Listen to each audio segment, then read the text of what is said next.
আসসালামু আলাইকুম, কেমন আছেন আপনারা সবাই? আজকে আপনাদের সাথে একটা দারুণ জিনিস শেয়ার করব, যেটা আপনাদের সকলের ভালো লাগবে এবং বিপদে আপদে এটা আপনার জন্য হেল্পফুল হবে, এটা আমার একটা বিশ্বাস।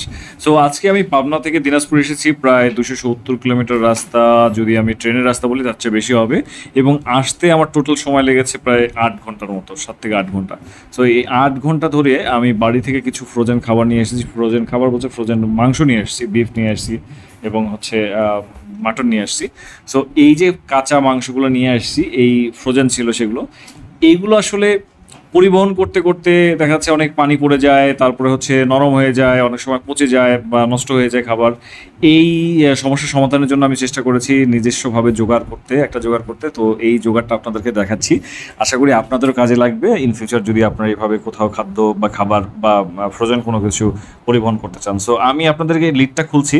লিডটা খোলা বলতে এই জিনিসটা যেটা দেখতে পাচ্ছেন, এটা আসলে কষ্টের দিয়ে খুব সুন্দর করে পেঁচানো, এটা ককশিট দিয়ে বানানো, এবং এটা সম্পূর্ণভাবে আমি এবং আমার ছোট ভাই একসাথে বসে বসে বানাচ্ছিলাম। তো চমৎকার একটা জিনিস, আমার কাছে খুব ভালো লাগছে। সো আমি এখন দেখাচ্ছি এই যে মূলত একটা প্লাস্টিকের বক্স নিয়েছিলাম, সেই বক্সের উপরে আমরা এই লিডটা বানিয়েছি।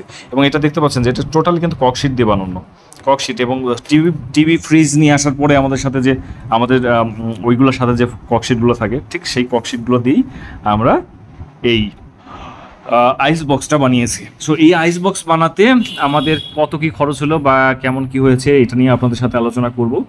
আমার এই যে বক্সটা নিয়ে কিনেছি, এই বক্সটার দাম নিয়েছে 180 টাকা। আর এই যে দেখতে পাচ্ছেন, আপনাকে দেখালাম। এবং যে এই ককশিটগুলো আমি ফ্রি পেয়েছি। এবং এই লিডের উপরে যে আমি প্লাস ফোমগুলো লাগিয়েছি, এটা একটু আইস বক্সের ইনসুলেশনটার জন্য আরও ভালো হয়, সেটার জন্য। এবার মাংসগুলো দেখতে পাচ্ছিলাম, আসলে মাংসগুলো খুবই ভালো ছিল। কোনোটাই সবগুলোই ফ্রোজেন ছিল, এবং একটাও নরম হয়ে যায় নাই। শুধুমাত্র আমার এখানে একটু কম ফ্রোজেন করা ছিল কলিজাগুলো, সেই কলিজাটা একটু নরম হয়েছে। আদারওয়াইজ অন্য সব কিছু গরুর মাংস, খাসির মাংস যা নিয়ে এসেছি, বুড়ি যা নিয়ে এসেছি, সব কিছু যেমনভাবে ফ্রিজে ছিল ঠিক তেমনই ছিল।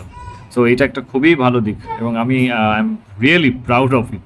ঠিক আছে, সো নিজে করেছি, এই জন্য আমি নিজে খুব প্রাউড ফিল করছি। আর দেখতে পাচ্ছেন এই যে বক্সটা আছে, বক্সের চারদিকে আমরা আসলে ককশিটগুলো দিয়ে খুব সুন্দর করে টেপ পেঁচিয়েছি। এবং টেপটা আমার টোটাল একটা টেপ টোটালটা আমি ইউজ করেছি এটার জন্য।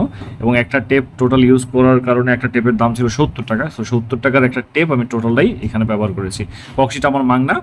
আর এই যে আমার চারপাশে যে বক্সটা কিনেছি, বক্সটার দাম 180 টাকা।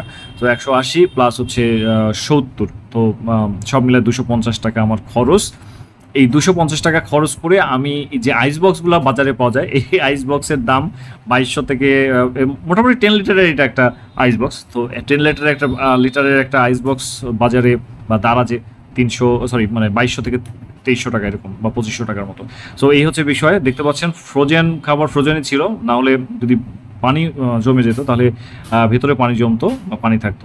তো যাই হোক, আমাকে এখন খাবারগুলো ফ্রিজে রাখতে হবে। থ্যাংক ইউ সো মাচ, সকলকে অসংখ্য ধন্যবাদ আমার সাথে থাকার জন্য এবং পুরো ভিডিওটা মনোযোগ সহকারে দেখার জন্য। কীভাবে বানিয়েছি যদি জানতে চান তাহলে অবশ্যই কমেন্ট করবেন, আমি আপনাকে জানাবো কীভাবে বানালাম।